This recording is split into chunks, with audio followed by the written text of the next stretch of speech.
Für meine Jubiläumsfolge Nummer 100 im Mai dieses Jahres haben Rico wieder und ich die Rollen getauscht.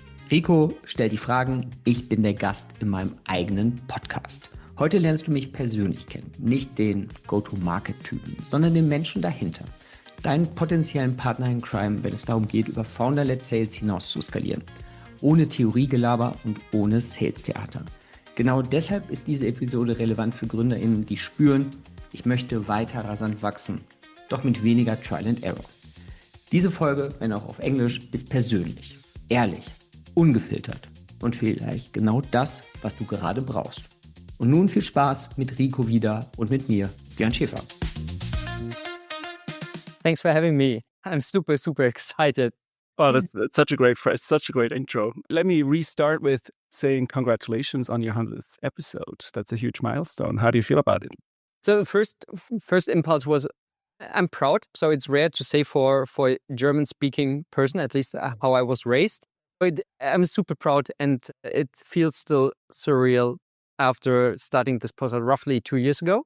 But it feels nice, and it feels even nicer to have a special guest or being the guest. So I really love the initiative and the idea. So I'm excited. Maybe for the listeners, I have no idea what will come. So I said, okay, I have full trust. So raising the bar quite high.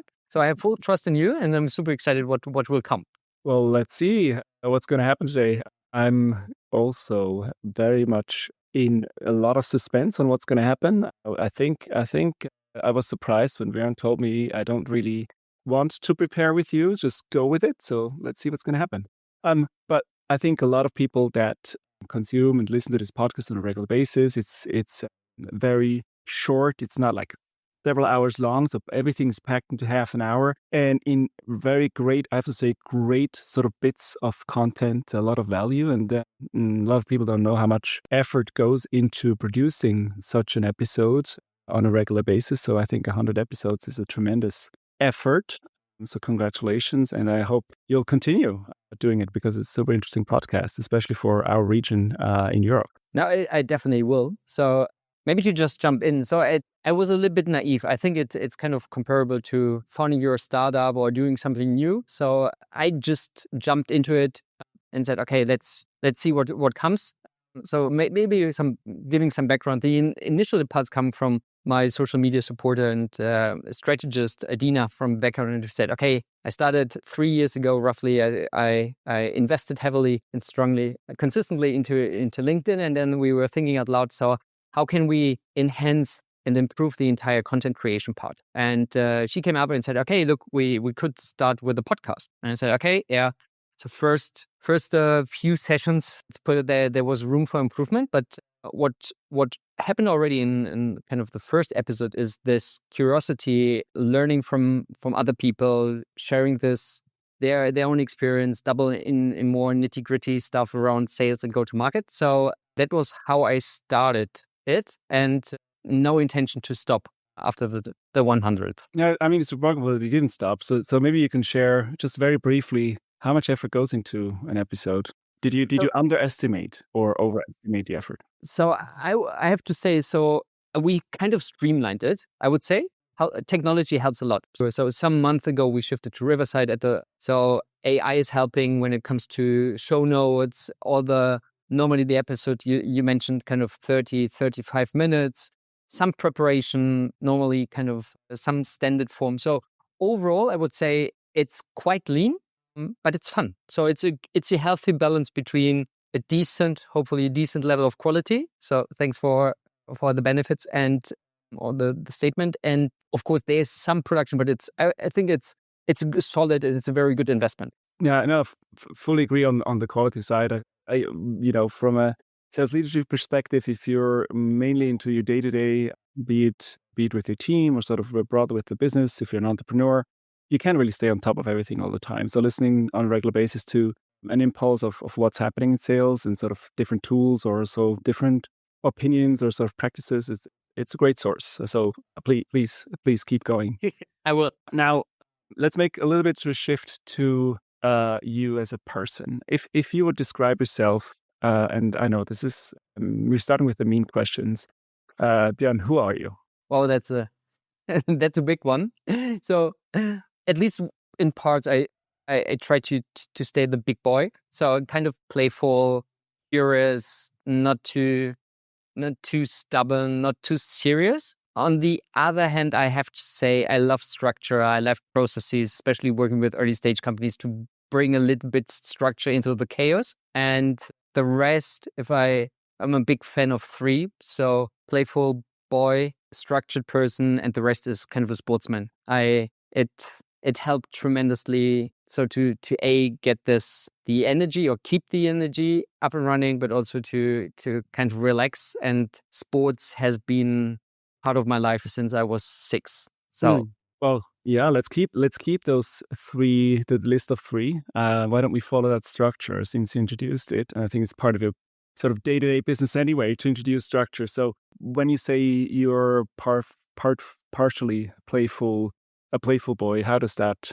materialize in your day outside of playing with your child? So living in Switzerland like you are, so as a German, so it's always already a gamble. Yeah, so it's I think I wouldn't call it a game, but it's an exploration every single day to stretch the limits. Am I talking too fast? Am I too pushy? So but this still, and I learned having this playfulness and being not too serious. It's at least, I would say, it's part of my personality and helped quite well to get along with being a strict, in some parts of being a strict German. And the other thing is I'm turning 45 this year. Other thing is that I have the luxury to have a wonderful wife. I have a wonderful daughter. I have a very, very strong relationships, and I'm getting more and more relaxed. So having this playfulness, I'm not ashamed. It feels very natural. It's part of me. And one little side story, you might know it. I have a color code. So I have only 4 colors in my wardrobe. So blue is the dominating color, white, and then there comes the playful yellow and red. And everything is kind of checked with these color codes. So. Do you also make that part of your daily sort of emotional state? What do you wear? Like, do you wear red if you're more aggressive and yellow if you're, I don't know what they stand for, but no, you know what I mean, right? Sort of, does that express in your day-to-day emotion state? No, but I would say that normally, so I'm a huge swatch lover. Either I have a colored swatch for the ones, so this is the blue one. Either I have colorful socks and or shoes. So I would say that it's rare that you won't find any kind of playful color. So you will find every single day, you will find playful color within my dress. Okay, good. Let's move on to the structured part of that list of 3 of your character. I think you mentioned it and touched a little bit on it, sort of working with founders, working with startups that are growing up, that are becoming or sort of kind of in need of more structure. It requires both, right? Sort of the playfulness and sort of that getting a little bit more grown up in the organization. How do you go about it? Sort of introducing and not over introducing too much structure, but how much is enough in your point of view? Yeah, it's a very good question. And I think more and more experience. So experience helps, and also the knowledge of frameworks and tools to really find this healthy balance. I often call it pragmatic. So working with early stage startups, so normally the range $500,000, million to maximum 10 million. So, and of course, partly it makes a difference whether a company already has established a decent structure to have 2-3 million in ARR versus kind of just founder sales and roughly $1 million. So, but finding the overall structure, and that's why also the book came up. So basically the book was coming up out of working with over 150 startups, putting this in a healthy structure, the 4 elements of the flywheel, and then make it still tangible and practical that every early stage startups and even bigger organization can apply it without reading the entire book or having a kind of a heavy science project. So that's the idea. And this is fascinating for me to really find this thin line and this sweet spot. And how does that structure maybe also get introduced into sort of, how does it reflect also your character? Like, are you a very structured person at home or as part of your business? Where do you see that in your day-to-day? So it comes from multiple angles. So because I think what I learned over time is I became more gentle over time in terms of when it comes to leadership or management. I always questioning myself and all the others involved. Is it clear for you? Is it clear for others?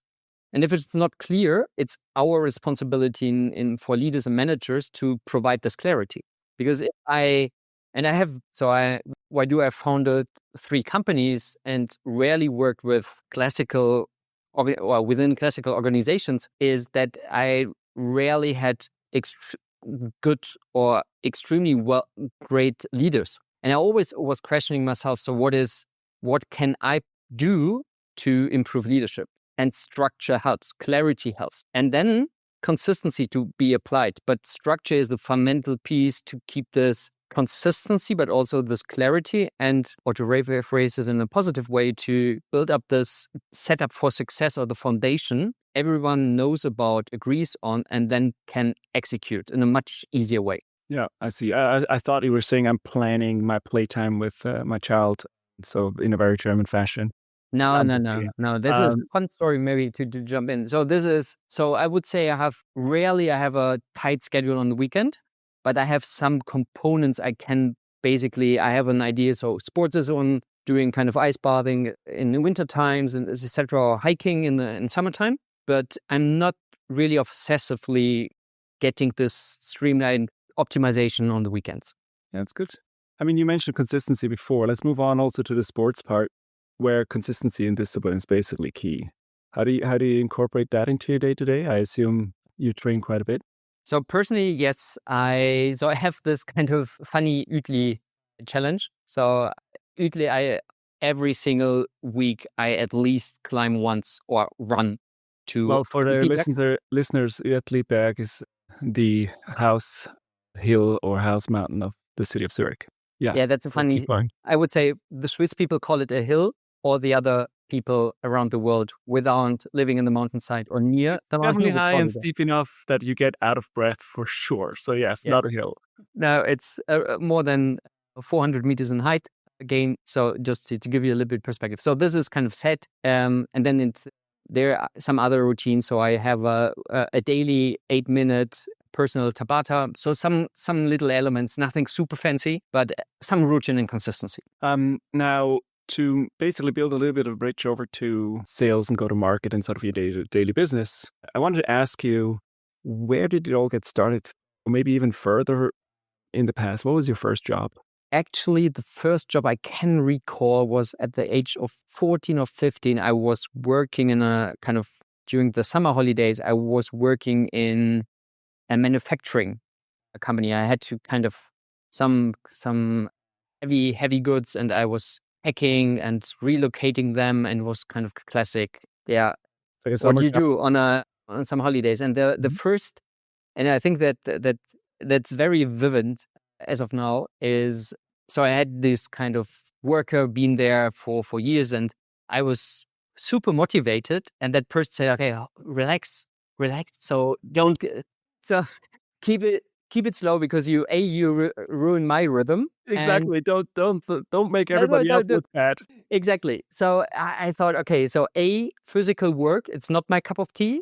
So that was a huge boost when I came back to school. I was pumped in learning. So that was really kind of eye-opening stuff. And I had it already quite early on, this kind of, I'm not a kind of 70-80% guy. I cannot stay short. So that felt really, really awkward. And what was your first job in sort of a go-to-market function? So how I came to sales, probably. So basically, there were two events, and funny. So I have a love and hate relationship with sales. So some of you might. So the first sales job was, we had this kind of magazine at school. So we had this kind of publishing magazine, and at some point we were starting collecting kind of.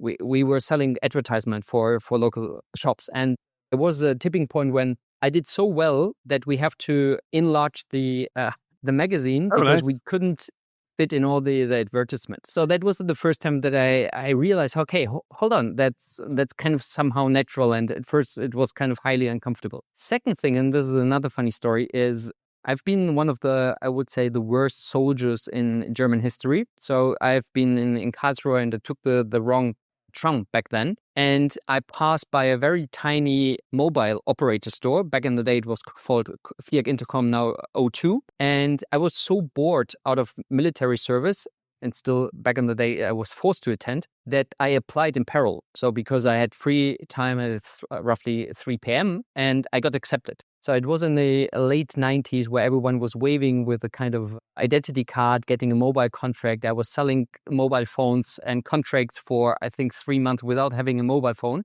Based on this, I got a kind of a mix between study and placement with O2 and started a career, because formerly I intended to do a kind of a bank training. So I was on a very traditional path based on the education I got at home. But then everything changed and I moved to Munich.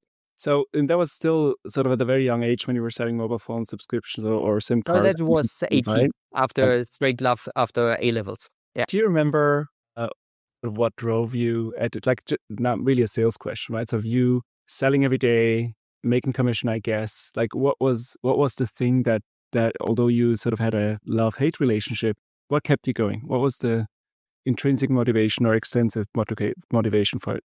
That's a very good one. So it boosted my self-confidence tremendously. So I wasn't caring about the money. I loved basically the process between meeting new people, random people across in that tiny little store. So it was fascinating to get these people to know, and then selling them in 2 minutes, 3 minutes, 10 minutes, something with kind of, back then it was 12-month contract. So this curiosity, this variety of different characters, and then listening to them, and I had a good conscience to sell this kind of contract. But that process, that was what was driving and motivating. So also And it the still drives me. So that's why I do, sorry to interrupt. So this still drives me why kind of B2B sales is, in contrast to transactional sales, is so fascinating to really properly discover the needs, get then, if you have a problem solution fit, really doing something good. It sounds kind of a little bit naive, but this is still the fascinating process between being curious, listening, and then finding a kind of ideally win-win solution. Mm-hmm. Yeah, I mean, that would have been my next question. It's great to hear that you're still, fascinated by the same, or so driven by the same. Sounds like that's the red thread throughout your different stages, right, of your career. You mentioned your family before, and one of the posts you made on LinkedIn around Christmas, New Year, or I guess before the holidays, was, I'm going to be away.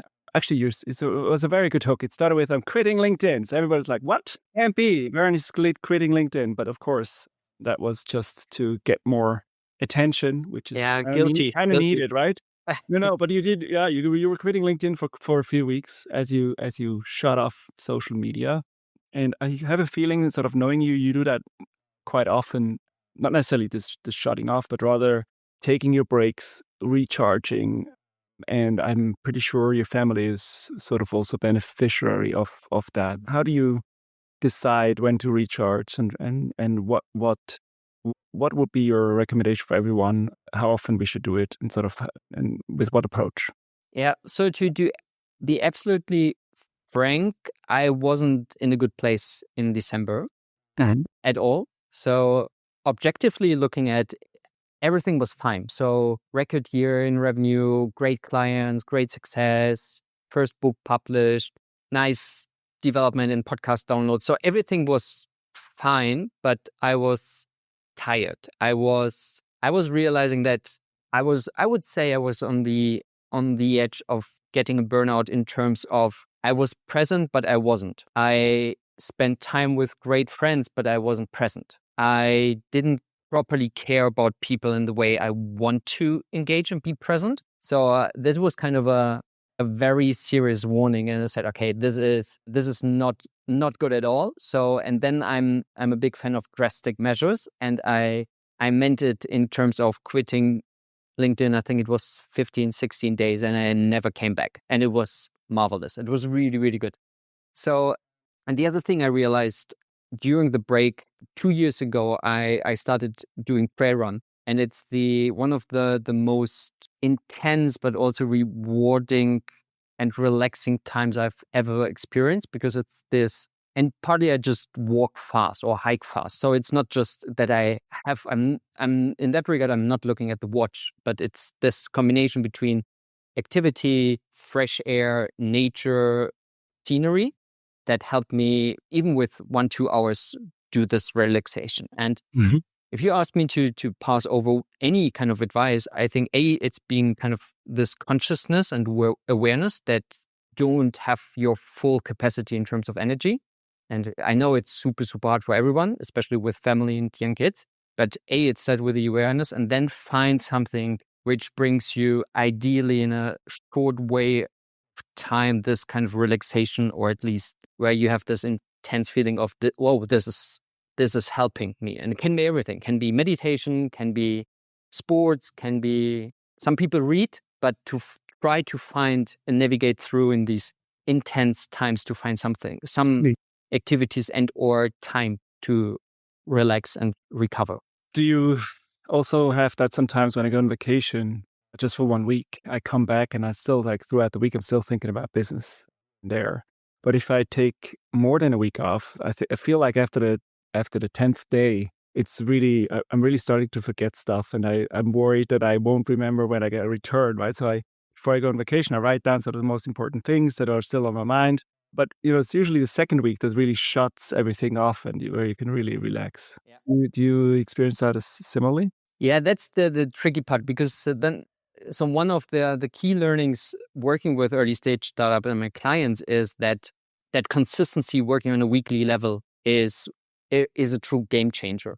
So this is kind of this is the only thing which holds me back to really have this 2 weeks entirely being off. That's why except this period around Christmas, it's normally working very well that I get half a day during the week, that I find my rhythm. So we talked about the kind of weekly run. We talk about some times of relaxation in between. So I always try to find this healthy balance, that I don't need these kind of 2 weeks time, and find something which is more digestible and keeping still the rhythm with my clients and my work.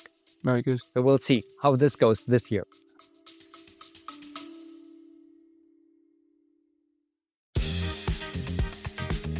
Hi there, just a brief break to share something exciting. My best-selling book, Funky Flywheels, is now available in both English and German. If you are building a B2B startup and want to scale smarter, this one is for you. I filled it with real-world insights from working with over 150 startups, alongside practical strategies to refine your go-to-market motion, enhance your sales efficiency, and accelerate growth. Grab your copy exclusively on Amazon. Links are in the show notes. And now back to your favorite episode.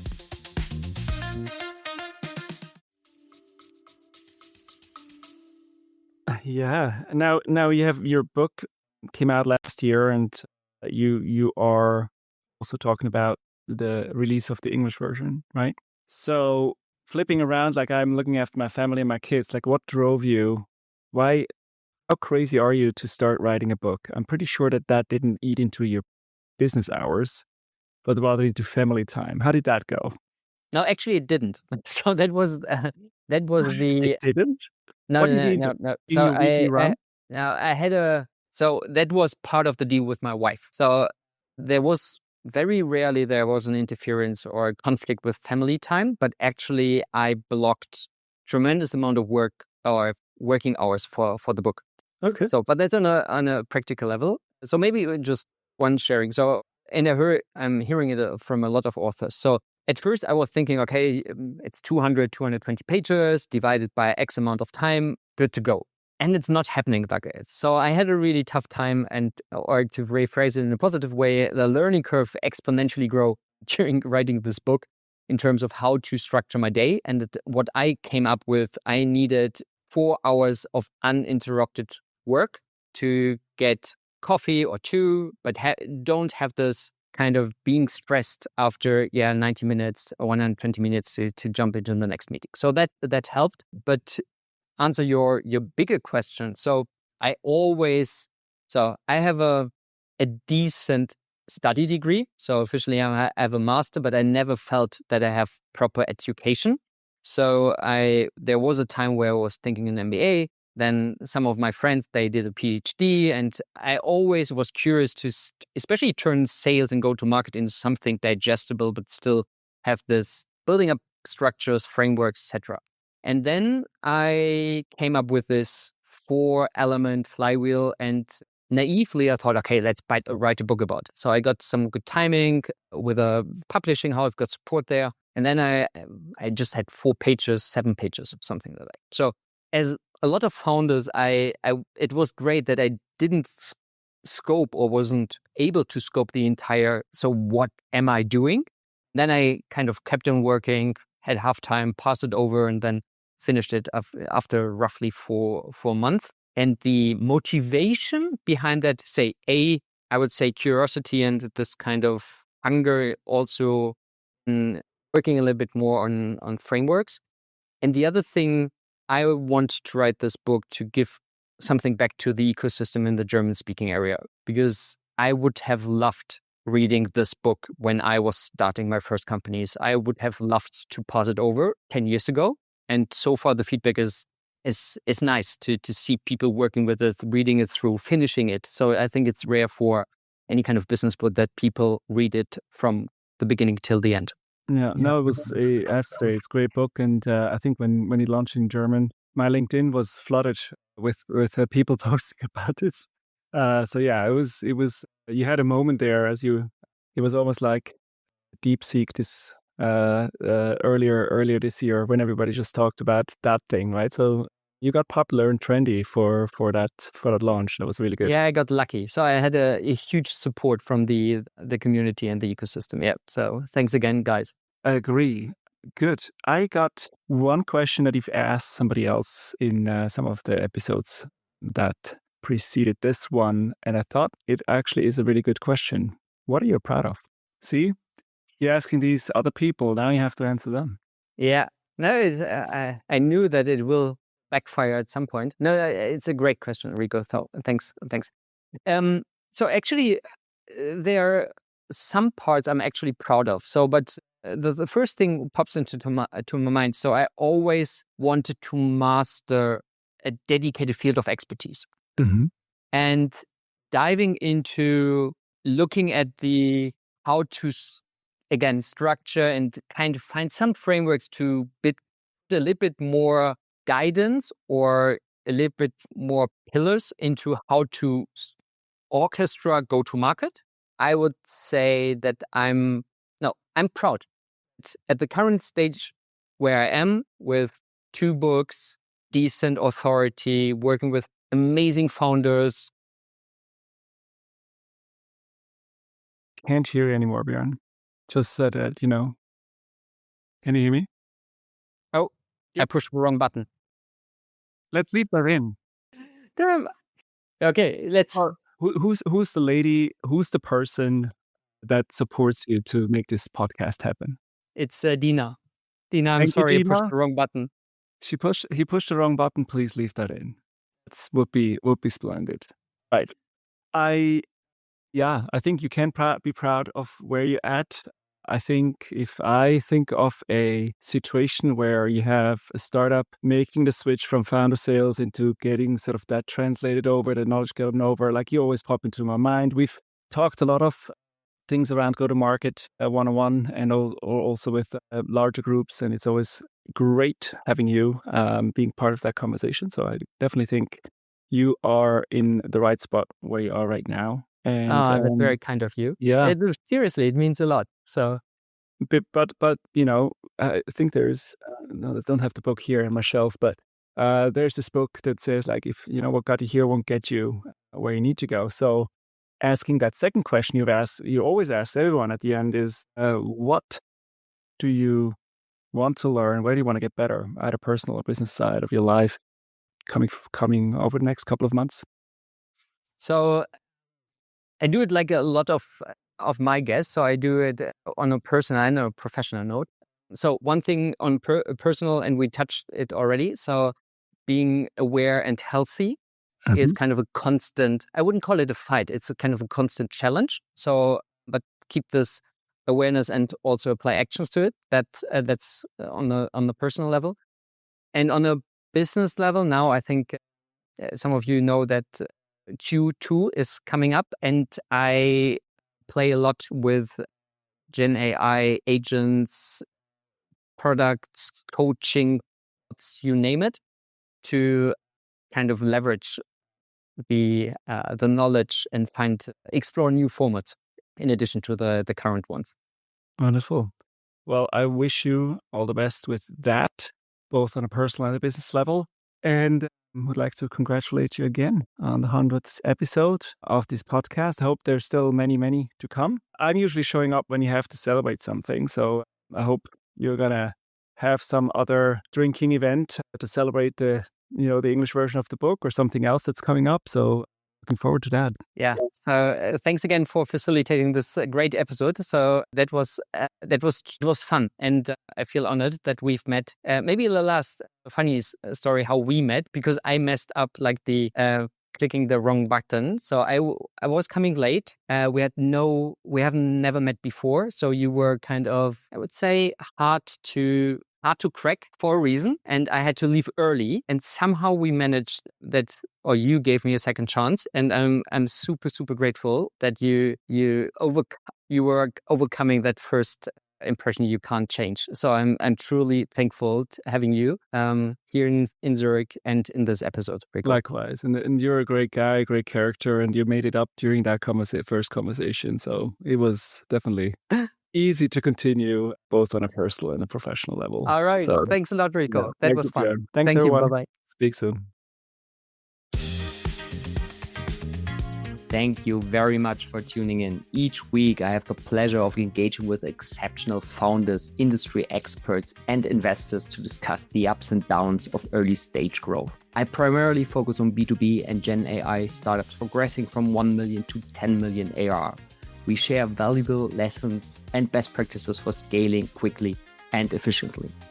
If you enjoyed this episode, I'd love to hear your thoughts. Feel free to give me a feedback on LinkedIn or give it a thumbs up. I can't wait to see you in the next one.